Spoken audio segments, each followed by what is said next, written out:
bad weather or there was a problem with the machinery or something, and they pushed back the launch of the space shuttle. That's right. How many times have they done that? So the chip is no different, man. But it doesn't mean eventually they launch the space shuttle, right? Eventually it takes off and goes into outer space, right? Well, it's the same thing with the chip. Right. Eventually they're going to make it mandatory pursuant to Revelation 13 and 16, man. That's right. And the job of these people out here, the international bankers, is to set up disinformation. So just like you have information that you bring out, and you bring out certain prophecies that are supposed to take place according to the scriptures, or that are going to take place according to the scriptures, you also have those pundits that come on the other side. On the other hand, that work for the international bankers that put up disinformation that tell you that it doesn't exist. You know, like in the Obamacare, you have a type 2 and a type 3 implantable device. Now they're saying that that's not talking about an RFID microchip, and it is. But you got to have both sides, you know, because you have people out there that's going to get it and receive it and understand it, and you have people out there that's not going to get it and they're not going to receive it, they're not going to understand it, and they're going to take that chip. I got a scripture for you. This is the book of Job 13 and 4, talking about the so-called white man. It says, "But ye are forgers of lies. Ye are all physicians of no value." And that backs what you said. Yep, the so-called white man on the internet, he'll create disinformation. And I'm sorry, I got to mention him, 14th Street Cream Muffin. You'll get all wrapped up in that disinformation. So much so that you had to make a video saying, "See, Elder Tar is a liar. See, here's some disinformation." Or here's some what you thought was information. Right. You don't know how to separate the two, man. Yeah. You have to separate information from disinformation. We're dealing with the devil here, man. The devil is going to pull every trick in the book to get you fooled, man. Yeah. Hey, that's why the Lord ain't dealing with them moist muffin prophets, man. I'm sorry, brother. A little cold scares this guy. Just like in the movie Wizard of Oz, the witch was afraid of water. You're afraid of cold, a little cold. As big as your ass is. Well, ain't nobody paying attention to you anyway, man. Realistically, people watch you just for a good laugh. Nobody really cares about you. You're not relevant. The only thing that makes you relevant is every time we mention your name. And that's the only reason you getting on us. But on top of that, he's losing men. Yeah. He lost a guy, man. Ain't nobody following this guy. The guy that you know, the brother, the Levite brother, he look kind of like he's an Ephraimite. He's making video cutting him. Now he's talking shit about him. He wasn't talking about shit about him when he was in the camp. Right. So what's up with that? You know? Hey, man, and the people know where to go. Hey, when the next major event happens, I'll say it like that. I'll say it like Dick Rockefeller. There's going to be an event. When the next major event happens, all right? Yeah. Watch how many of you clowns come our way. Oh, You're gonna run the GMS, man. Well, Elder, to find out their take on it, because we deal with current events, man. Okay. Well, Elder, and we filter impertinent issues, and we filter it through the scriptures. Okay.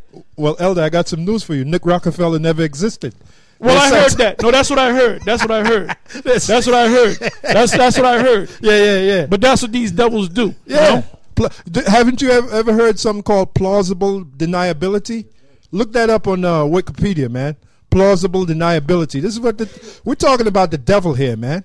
What do you think? You think he's supposed to be nice? Russo is one of the devils. Yeah. He might be still alive. He just might be. He just might be. Yeah, and I just wanted to say this real quick, too, because, you know, you guys talk shit about us, you know, but I'm going to say this through the spirit and power of Yahweh Bashem Shai.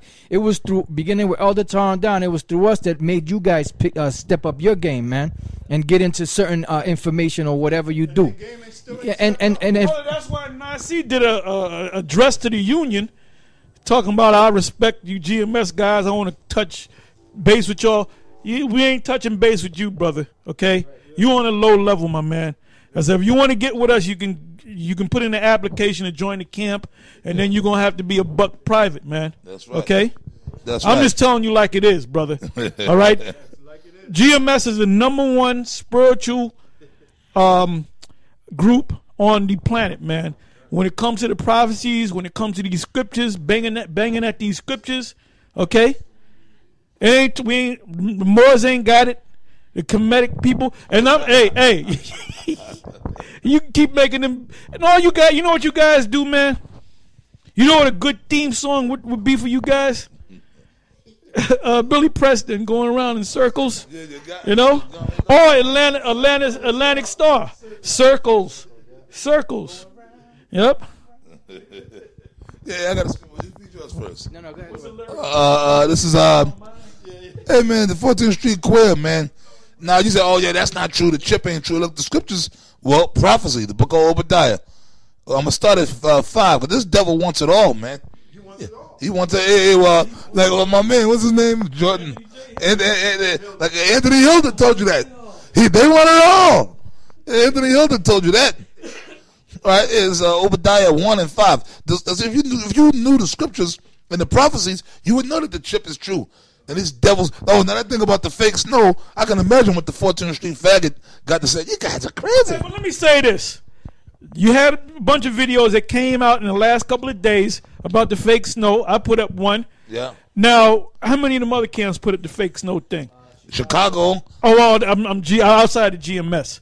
See, you guys don't check things out, man. You ain't up on the issues of the day, you know? Yeah. Like that other faggot, Sam Cuckoo. He said that we're gonna deal with other relevant issues. You ain't what relevant issues? The snow is snow a relevant issue. Being the real snow is a relevant issue, man. The chemtrails is a relevant issue, man. Yeah. Okay? Yeah. GMO is a relevant issue, man. Yeah. The chip is a relevant issue, man. Yeah. Come on. Yeah. So where's Sam Cuckoo putting up videos dealing with the relevant issues? He said, I ain't gonna dealing with y'all. I gotta deal with more relevant issues. You guys are a bunch of assholes, man. First of all, you're not relevant anyway, man. You're not relevant. You're persona non grata, like I told you before, man. Matter of fact, all you black conscious guys, you're a bunch of persona non gratas, man. Yep. You don't know what's going on. If you're not calling yourself an Israelite, all right, and you're not banging these scriptures like the way GMS is banging them, then you lost, man. You're lost. All right, Obadiah. I'm sorry, Obadiah 1 and 5, right? How many goddamn books you read? Yeah. And making them many books, man. Yeah. Thus saith the preacher. That's right. Obadiah 1 and 5, right? If thieves came to thee, if robbers by night, how art thou cut off? Will they not have stolen till they had enough? If the grape gatherers came to thee, would they not leave some grapes? Right? 6th verse. How are the things of Esau searched out? Now, name me one black consciousness group that teaches that the white man is Esau. They do all them books. They read all them books about Egypt, and 3 million years ago there was a rock found with an Egyptian guy on it. But who's a white man? Who's a white boy, man? Where is he? Where does he stem from? You should know that, because it was a white boy that took down you Egyptians, man. A little bit more than 2,000 years ago, man. About 2,300 years ago was the Ptolemies that took your asses down, man. And then if it wasn't for the Ptolemies and the library of in Alexandria, Egypt, you wouldn't know. You wouldn't have no history, man. The white man could have destroyed all that shit, man. You know what the cracker said? That's right. He said, look, let's take all our enemies that we conquered, and let's take their knowledge and get translators and translate all that, man. You know? Yeah, look at that. That's right. So you wouldn't even know about a lot of them Egyptian pharaohs and stuff, because Alexander, the Ptolemies. If it wasn't for the white man, we wouldn't know who we are, man. That's right. That's right. Because they held on to the scriptures, man. They did. They did. They could have destroyed the Bible. When Esau first came over here, well, let's go back to Europe. When Esau first took down Jake in Europe, they had access to the Bible because it was King James who had it translated, and he had the knowledge and the information. He had the scholars. So when Esau took over England, when they took over Spain, France, the bourgeois could have destroyed the scriptures. And look, man, no, we ain't dealing with this Bible no more. We're going to destroy all this information because they destroyed the dark art. Well, they didn't even do that. Yeah. There was so much dark art. There was so much icons out there. That's right. With all that work that they did in the Renaissance, in the birth of the Renaissance, man. That's right. They couldn't destroy all them images, That's man. right. They couldn't. Jake was painting shit every goddamn way. Well, that's man. that scripture in Revelation. You had all that art in the catacombs and all that. You're all up in Russia. Yeah. You know. Yeah. Come on, man. And those were Israelites, man. Yep. And you guys talk about Constantine. Constantine was an Israelite, man. That's right. The Moors were Israelites, man. Even this guy what's his name, Tariq Bey, on a recent video, he was speaking about Sarnetta asked him about are the Moors Hebrews. He said yes they are. You know. Yep. See that? But really, if you really want to go to the lowest common denominator, if you call yourself a Moor, go back to your